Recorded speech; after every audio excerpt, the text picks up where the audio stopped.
This show is produced by the Hartman Media Company. For more information and links to all our great podcasts, visit hartmanmedia.com. Welcome to The Commercial Investing Show, where we analyze, explain, and exploit the opportunities presented in today's commercial property marketplace. If you're interested in apartments, mobile home parks, self-storage facilities, and other income property, you've come to the right place. We'll explore what's hot and what's not in markets nationwide in the relentless pursuit of return on investment. Here's your host, Jason Hartman. Hey, it's my pleasure to welcome a returning guest back to the show, my friend and our fellow Venture Alliance member, Mike Zlotnik. He runs a hard money lending company. We've done a lot of business together over the years, and he also is, I would call him an expert in deal valuation and also running a fund and looking at syndications. And he is a wonky guy that loves looking at the math and loves looking at the numbers and loves analyzing deals and tearing them apart. I send him a lot of deals that come across my desk so he can look at them. And, you know, we got to talking recently about opportunity zones, and I think this is highly overrated. Now, I may be wrong, and you're welcome to give me some feedback. Go to jasonhartman.com/ask and tell me if you think I'm out of my mind. But I don't think I am. We're also going to talk about some deals we looked at recently and how really a lot of these syndicators and a lot of these fund managers are really preying on unsophisticated people, frankly, who are just naive and don't know any better. And they take huge management fees. They're making all sorts of malinvestments, doing deals that are just lopsided deals.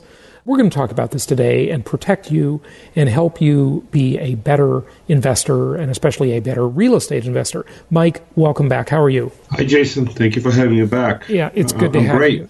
You know, so we got into a big chat over the last week or so about the promoters out there promoting these opportunity zones.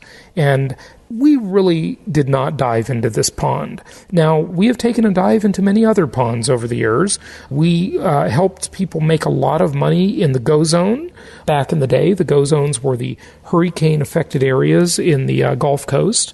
I personally profited from that on my own investments, and so did a lot of our clients.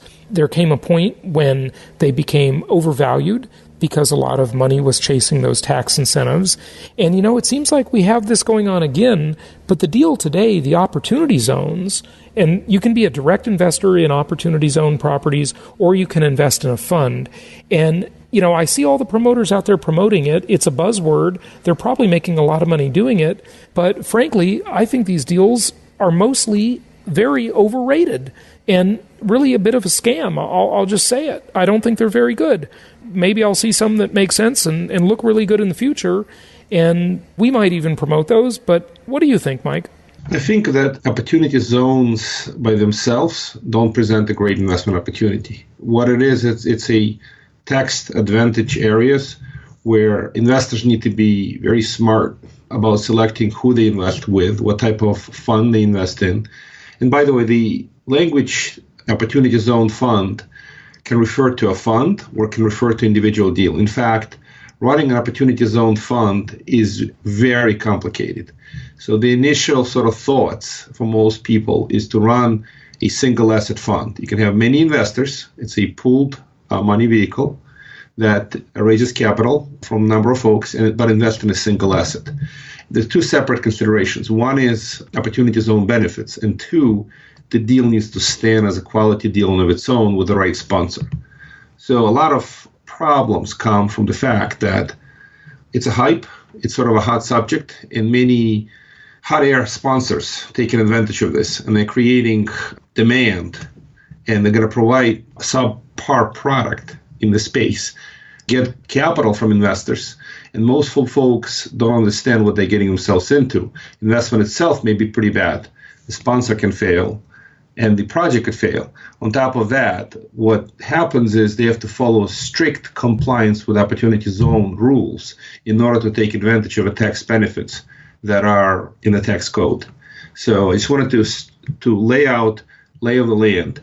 The opportunity zone funds could be a good addition to the normal investment. But if you're investing capital just to take advantage of opportunity zone tax treatments, you may or may not be happy. Most likely you'll be disappointed. Yeah, I love how you call them hot air sponsors. These are the promoters out there promoting, trying to collect your money to invest in opportunity zones, these hot air sponsors. And so you can do an opportunity zone investment. Now, these are tax advantaged investments, although the tax advantage really isn't that great. And we're going to dissect that here. There is a little bit of an advantage for sure, but it's not, it's not anything to write home about, as the saying goes. So you can invest directly. You could buy properties in these economically disadvantaged areas and have some tax advantages. You can do that directly as a direct investor. Just buy a property and, so forth, and fix it up. And now we've also discovered that you have to do an extensive amount of rehab and improvement to the property. So we'll probably have a chance to talk about that. But you can also do it through a fund. And, you can always do three basic kinds of investment concepts we're talking about, okay, in general, right? There's a direct investment where you just buy a property. There's a fund where the fund buys maybe many properties, many assets. And then there's a syndication where it's one deal, it's one asset, but they're bringing on a bunch of investors. That's different from a fund. Mike, do you just want to elaborate on that as a general concept, not necessarily applying to opportunity zones, but it does, before we dive in a little more? Sure. So funds typically, as you mentioned, it's many investors, many assets. That's a general concept. Funds could be many investors, one asset, which is essentially a syndication. That's what syndication is. There's an offering memorandum, disclosures, but a single asset. That's the major difference between fund and syndication is they typically pull the money from many investors, and fund has many assets, while the syndication is a single asset. Right. And you can do direct property investing, obviously, or you could do fractional ownership. You can be a partner in a single property. Mm-hmm. Okay. So there's about 8,700 opportunity zones around the U.S. Again, these are economically disadvantaged areas. Some of these areas may come back and may show some improvement. Some may never come back. There are just some areas that no matter what you do, they just can't seem to come back. So keep in mind, they don't all turn around. Okay, some areas just sort of never really recover, and they've been in bad shape for decades and will very likely continue that way for many decades. About 90% of these opportunity zone funds must be invested within the opportunity zone itself, right? Do you want to elaborate on that component? Sure. So substantially all, well, that term substantially all yet to be defined. Yeah, right. But the rule of thumb is 90% of the opportunity zone funds need to be invested within the opportunity zone. Okay. In whatever form, shape. It's either direct investment through a fund and so forth. So these opportunity zone funds, they're limited in their ability to select their targets. It's one of the problems with opportunity zones funds. Promoters, let's call them project sponsors, they raise capital. And they need to find deals now within the opportunity zones. Otherwise, the fund will be out of compliance. So part of the challenge of running opportunity zone funds is that if you raise the capital, you don't have the deals, well, money's burning a hole in the pocket. Right. You may not invest in great deals. This is one of the big flaws of putting your money into these pooled money deals, especially when it's about properties in particular. See, the fund that you run, Mike, is not about properties, it's about loans. And it's easier to get Jason. All right, okay. All flagship fund is a diversified fund. Yeah. But here's the thing. You can alternate between loans and properties. And when it's just properties in a tight inventory market where deal flow is constricted, the fund manager will tend to overpay just because they have to deploy the capital, right? That's what you were just alluding to.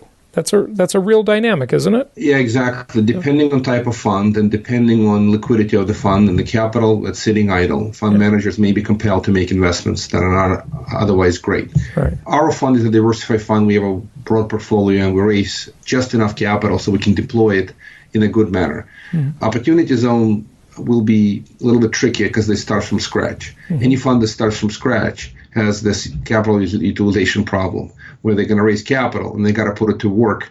Have they found good number of deals that meet the criteria of the fund? And that's the issue. So it's a little bit misleading, but you're right that the funds that raise capital and don't have the deals, they will probably make some bad decisions just because project sponsors raise money. Malinvestment because too much money is flowing and not enough deals are flowing to deploy that capital. So the capital utilization problem exists for the fund. Okay, so, you got to acquire the property after, the end of last year, 12/31/2017. Of course, we're already past that, so that's no problem. Some of the rules are still being defined, right?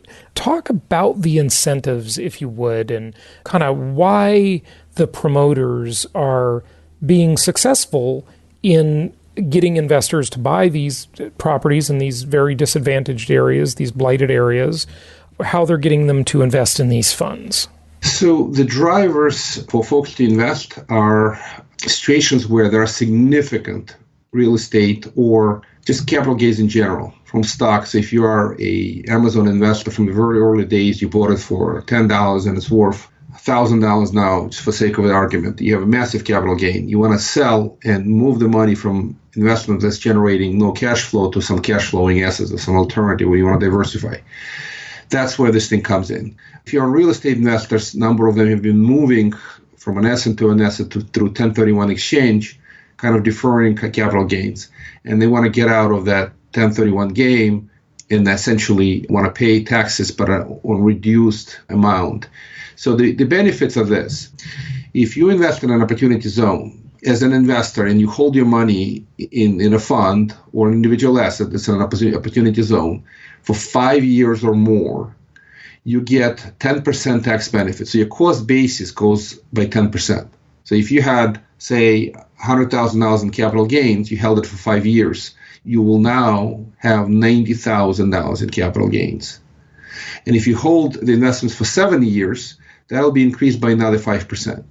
So you will now have essentially liability of only $85,000. So it goes to 15%. So that 15% savings is a real savings, but you got to park the money for at least 7 years. In addition to that, there is another benefit. The additional capital gains on the project. So you put $1 million into a project, and 10 years later, that million makes another $1 million, but you got to hold it for at least 10 years. That extra $1 million of capital gains is tax-free. So essentially, you're investing in your upside. If you hold for 10 years, all the appreciation, additional appreciation on the asset will be tax-free. Okay, so here's the thing. It could be not tax-free, but tax-deferred just by doing a 1031 exchange, and you wouldn't be forced to invest in any specific area. You could also do an installment sale trust and pay the gain slowly if you wanted to cash out. There are other options here that don't force you to have the tail wagging the dog, so to speak, that don't force you into malinvestment. Correct. The alternative to this is to keep doing 1031 exchange indefinitely. So this is just an alternative to 1031 exchange to park some money into a fund like this. What's most interesting, there is a sunset. Essentially, this date, if you sell assets and you defer capital gain taxes, on this date, if you haven't sold an opportunity zone fund, your capital gains taxes are still due. And the date is December 31st, 2026. Okay, so in other words, you must keep it for a certain amount of time, but you can't keep it past that time. Is that what you're saying? Could keep it. You could absolutely keep it past that time. Well, I mean, you can't get the benefit if you keep it past the time, right? You get the benefit of a tax liability reduction, but you owe the taxes on the amount that you deferred. So in other words, you had $100,000 off. Now we are approaching 2019. So there's only 7 years. Actually, it's 8 years because it's the end of 2026. So you hold it for 7 years at that point. If you don't sell, you hold it another year. It's 8 years. Well, now the tax liability is due on that $85,000, which you haven't yet cashed out, but the taxes are due. So if you actually hold the full 10 years, after 8 years from now, on December 31st, 26, you will have to pay the tax bill on the 85% of your deferred capital gain taxes that are now coming due. So it is very possible that you will have no cash, but you have to pay the bill. Right. So you have to be prepared for this because you got to wait for 10 years in order to realize tax-free benefits of additional capital gains on that investment. Does that make sense? Yeah, that's okay. So now I want to make a disclaimer, Mike. Everybody listening, I've said this many times before over the last 1,100 plus shows. We are not tax advisors. We are not legal advisors. Legal and tax issues are complicated. So please seek out a licensed professional for details. We're talking about the investment side of the concept here. And of course, you have to talk about the tax and legal implications. But again, we are not qualified to fully understand complex situations or anything like that. And everybody's situation is different. So, as they say in these disclaimers, I always love to hear this one. This is for entertainment purposes only. And this is our understanding of these laws. These laws are new, and it is very possible we misunderstand something when IRS comes out and makes a clarification and says, well, we're changing this a little bit, and that change could be material as well. Got it. Okay, good. Go ahead. So what else should people know? So that's pretty important ramifications. The most benefit would be to those folks that have a lot to gain from these transactions. Typically, who could take full advantage of these? Some kind of family offices with significant, we're talking about tens of millions of dollars, very high net worth individuals who, with a lot of legal and CPA advice, could structure significant positions in these type of investments on the right projects and could take advantage of these situations. But there will be plenty of, let's call them small investors, participating in syndications with no control and no understanding of how this thing's going to flow. And tax situation of every investment may be different, while the fund manager will be running these funds, and different folks will have different objectives. So thinking about just the tax benefit is a potentially disastrous type of investment because money will be stuck. Fund manager can make decisions that will benefit some people and hurt some other folks. Mike, I have been rather famous in my little world for my 10 commandments of successful investing. And I years later, made a second 10 commandments. So there are really 20. But I think I'm going to add some more. And one of them is going to be, don't let the tail wag the dog. And that's exactly what happens as these promoters are out there promoting these tax benefits. People are making bad investment decisions. I see it all the time just because they're trying to get a tax break. It's like, okay, I get the idea, stick it to the man, meaning the IRS, the government, Uncle Sam, but don't make yourself a bad deal just to get a tax break. The deal should make economic sense before the tax benefit.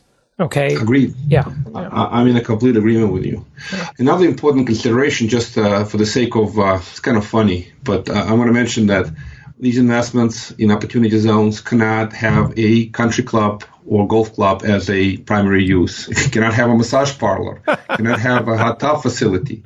Cannot be a racetrack. Cannot sell or consume alcohol on premises. So just to clarify, this is intended for good projects, not to promote bad behavior. Yeah, got it. There's a no sinning. So good. What else should people know? I'm looking at the outline that we went over before the show a little bit. So who it's good for. Get the advice from a professional. Anything else on Opportunity Zone or Opportunity Zone funds, and then I want to talk about funds in general. If you're considering an Opportunity Zone syndication or an Opportunity Zone fund, you should most certainly look at the sponsor and their track record in projects in general. You're underwriting the sponsor at that point. Also, do they have specific consultants, CPA, and legal advisors to run the fund in a compliant manner with Opportunity Zone? And the project itself, if you're doing a project. At this point, I would absolutely stay away from the funds. If anything, I would look at a single project opportunities, in an Opportunity Zone, because it's easier to understand and it's easier to manage. Mm-hmm. The funds just have enough complications running a fund, and when you have to combine that with complexities of compliance with Opportunity Zone rules, there will be a lot of mistakes made. So that's my 2 cents. Yeah, I think that's good advice. Be careful. Don't let the tail wag the dog. A lot of these, and we didn't even really talk in any real degree about the quality of the areas or the investments. I downloaded the list from the IRS website, and a lot of these areas, I just wouldn't touch them with a 10-foot pole. I just wouldn't do it. They're just blighted areas that, who knows if they'll come back. I don't know. That remains to be seen, but I'm not really going to dive into that component of the talk. That's a whole different show. Mike, let's talk a little bit about funds or syndications or deals in general. I send a lot of deals to you that come across my desk because you're so good at evaluating them. And I got one maybe a week ago. I forwarded the email to you. It was a pitch, this and that. This person wants to borrow money. They'll do debt or equity. And come to find out that this is so over leveraged. They want way too much investment. It just doesn't make sense. These deals just don't make sense. And I can't believe these people can go and promote this stuff with a straight face. I really can't. There must just be so many naive investors out there with money burning a hole in their pocket. Or maybe I'm just too risk averse and too conservative because I've had too many deals go bad over the years. And, I just don't like getting ripped off anymore. I don't know. Who does? Yeah. Yeah, well, thank you for sending some of those deals across. I've taken a look, and I always take a look at the stuff that you sent me. And the few deals I looked at, the typical scenario where the sponsor of a deal doesn't even communicate properly. They call something debt when in reality they're raising equity. They're trying to raise all the money plus their fees. So what happens is they want investors to take 100% of the risk, fund acquisition fees to the sponsors, get some money in their pocket to start, get some money in their pocket as they go, and get some money on their pocket on the back end if they succeed. Now, it doesn't mean there are all bad sponsors. There's plenty of really good sponsors.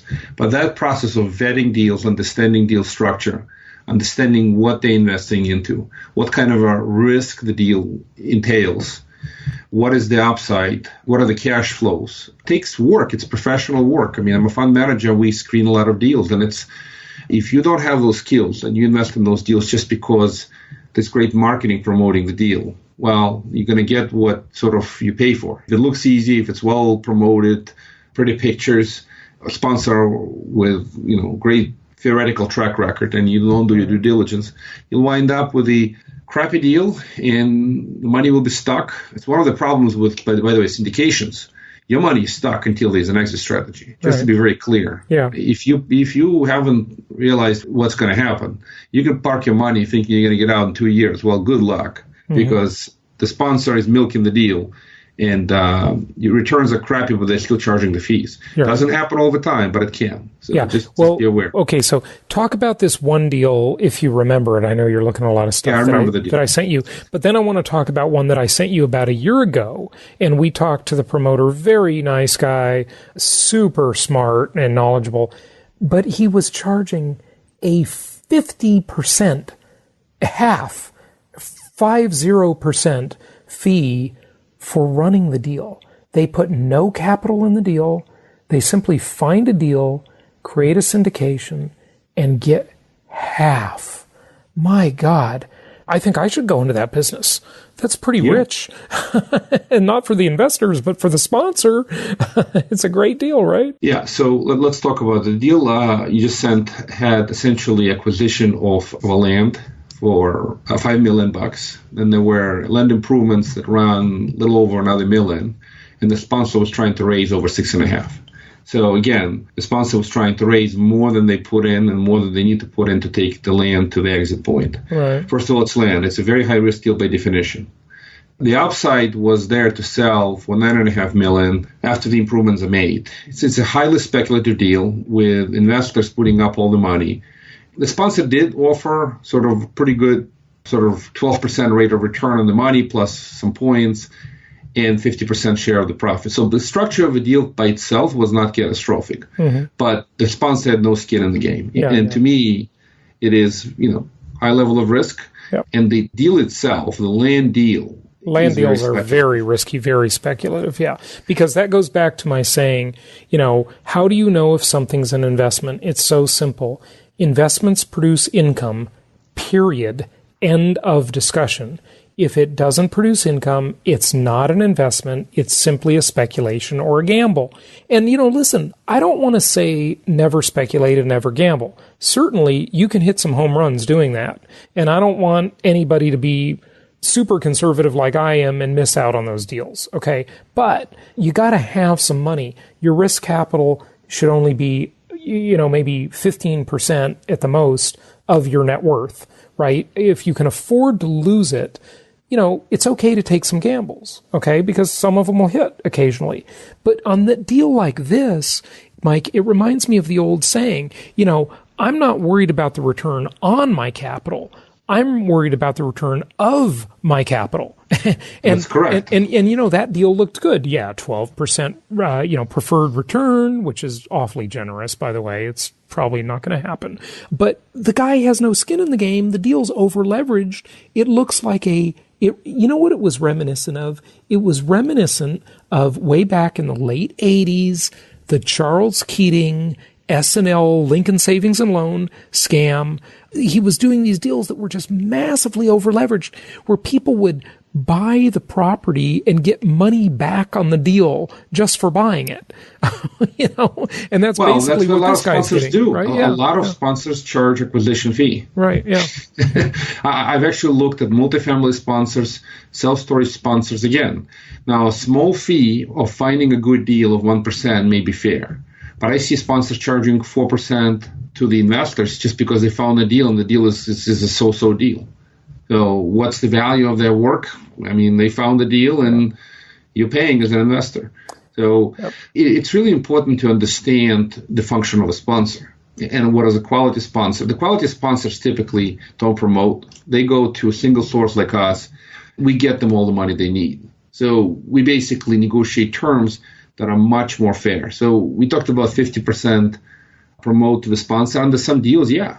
Give you an example. We invest from a fund, many deals that have 12% pref, which is generous. We have 70-30 split, again, 70 to us as the investors, 30% to the sponsor, until we get 18% annually, and then 50-50 split. By the way, that kind of a structure is generally fair. Because if you got investors 18% and the 50% of the upside goes to the sponsor, so much power to the sponsor. So deals like that are fair. There are deals that have 9% pref, 8% pref, 10% pref, and after that, from that point, they go 70-30. These are reasonable deals if the projects themselves are strong. But I do like the deals with at least 8% pref, preferably 10 to 12, and low, possibly no annual fees. Maybe a little bit, 0.5% to 1%, potentially project management fee if the numbers are right. So it's really important to understand the project for the whole life cycle. What are the cash flows, year 1, 2, 3, 4, 5, and so on, and what is the exit strategy? And by the way, one of the problems in today's environment, big problem that I see today, many sponsors make very aggressive assumptions on a back-end sale. Oh, sure. Yeah, they're just estimating that the cap rates are going to be low. They don't care that the interest rates are rising. And then they make offering documents so pretty because they wrote exit cap rate at 6, when we know, or at least it's very likely, that the exit cap rate will be significantly worse than that. Right. Okay, so just remember, listeners, whenever you're looking at a pooled money investment, a syndication or a fund or a stock or anything like that, right? There's really sort of two major layers. I mean, there are many layers, but there's two major layers to the deal, right? One is the underlying asset, or assets themselves, right? What is the deal? What's underneath the deal? So when we talked about that one over-leveraged deal on the raw land, which obviously is highly risky just because it's raw land, that underlying deal was a bad deal. Now, the second major layer is the structure of the syndication or the fund. And in that case, it wasn't that bad, right? Nice pref return, etc. But look, for that structure to materialize in real life, the underlying deal has got to be good, or it can't fund this great structure. So you can talk all day long about a generous deal, a generous structure for the fund or the syndication.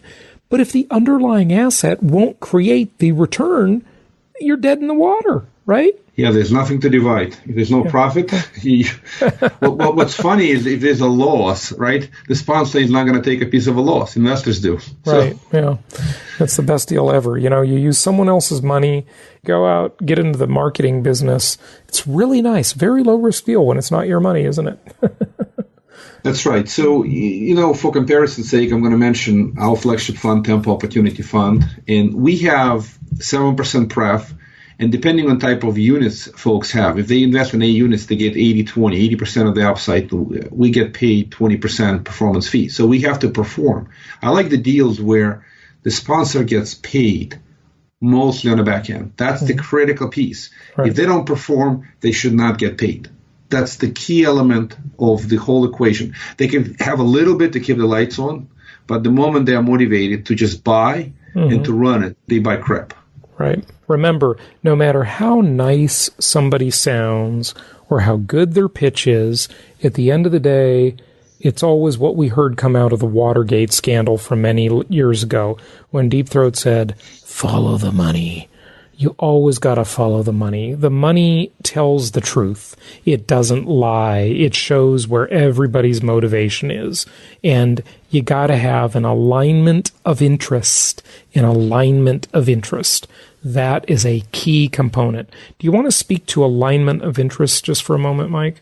So deal structure, syndication structure, or a fund structure is alignment of interest.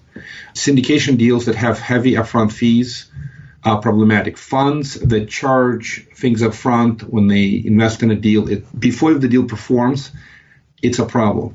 So alignment of interest is effectively getting the project sponsor or a fund manager to receive performance fees rather than asset acquisition fees, origination fees, and other fees. I'll give you an example. And again, I'm not trying to promote our fund, but I know the difference. Well, we started this fund to be extremely investor friendly. We don't charge the fund ever any asset acquisition fees. We buy an asset, we can't get paid until the asset performs. 2, we do deals. We charge points. The points, hard money loans, they flow to the fund, not to us. We don't get paid anything up front. We only get paid through the performance waterfall. So deals with that kind of structure or very light fees. I'm not trying to say that small fees are unfair. Some small fees, half a point, maybe a point for acquisition on a great deal can make sense. But if the deal is average or worse, what are you paying for? You could go buy the property yourself, not let somebody else buy it and then just milk you. So from that perspective, alignment of interest, you definitely want to see deals with minimal acquisition fees paid to the sponsor, light annual fees, and good performance fees. So by the way, the back-end 50-50 split may be totally acceptable if they meet some kind of a decent pref, like 12%. And that back-end performance fee, as much as it feels like, hey, you're giving half the farm to the investor, well, to the manager, it's not a big deal if you got paid 12% preferred return, sure, and then you're getting 50% of the upside. Yes. You're aligned to the interest, yeah, and your interests are co-aligned. Yeah, absolutely. Hey, share the wealth. Let someone make some money if they make you money. It's just the way that's going to happen or not happen is if you have an alignment of interest. So good stuff. Mike, hey, let's wrap it up. Thank you for the very interesting discussion. We'll look forward to seeing you at Meet the Masters, and I think we're going to have you up on stage talking about this and some other things. It's going to be great, and of course we'll have you back on the show in the future. Thanks again for joining us. Yeah, I appreciate folks. If you want to get a hold of me, there's a wonderful website called bigmikefund.com. Remember the name, bigmikefund.com. And if you mistype it, bigmikefund.com, it is not a kinky site. You'll still wind up in the same place. Sounds good. Hey, thanks, Mike. You're welcome. Thank you so much for listening. Please be sure to subscribe so that you don't miss any episodes. Be sure to check out the show's specific website and our general website, hartmanmedia.com, for appropriate disclaimers and terms of service. Remember that guest opinions are their own, and if you require specific legal or tax advice or advice in any other specialized area, please consult an appropriate professional. And we also very much appreciate you reviewing the show. Please go to iTunes or Stitcher Radio or whatever platform you're using and write a review for the show. We would very much appreciate that. And be sure to make it official and subscribe so you do not miss any episodes. We look forward to seeing you on the next episode.